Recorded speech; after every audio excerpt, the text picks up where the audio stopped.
At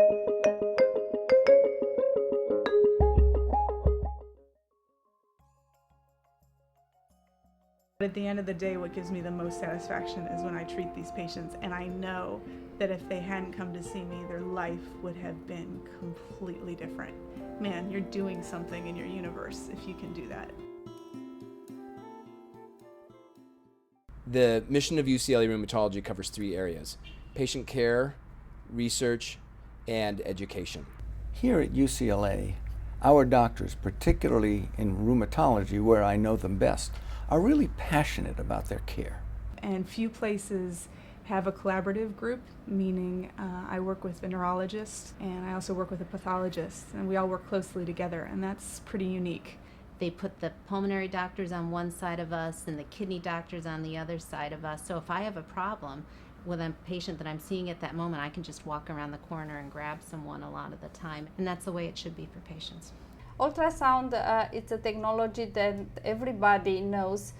Just like when you go and see your baby, we are now able to see the joints and know what is inside the joint. We're really lucky that we have several experts who actually can do ultrasonography, who teach ultrasonography, and they're the ones that are teaching many of the other doctors across the country and also coming up with some of the ideas for the future.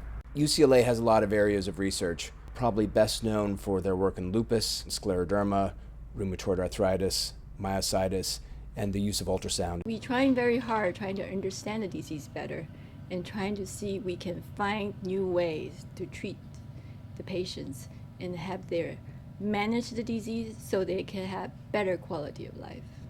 Our fellowship program is the largest training program in the United States. It's very competitive. We are always looking for potential fellows who have interesting backgrounds. I was really impressed by the program when I came because of the diverse strengths of the program. So it's a program that has outstanding clinical training, also has outstanding training in both clinical and basic research. It's important from a funding point of view to support programs such as ours. Our training program receives some funding from the institutions in which we train our fellows, but our fellowship program is not fully funded by those slots. The research in my lab alone, which has yielded 7 patents, costs about $1 million a year. And we just have to piece that together year to year. One of my favorite stories is about a high school student who was a young man whose mom thought he was starting to wear purple eyeshadow to go to high school. He developed very severe disease with severe muscle weakness, severe rash, and he's a young kid. And I'm happy to say he no longer has purple eyeshadow.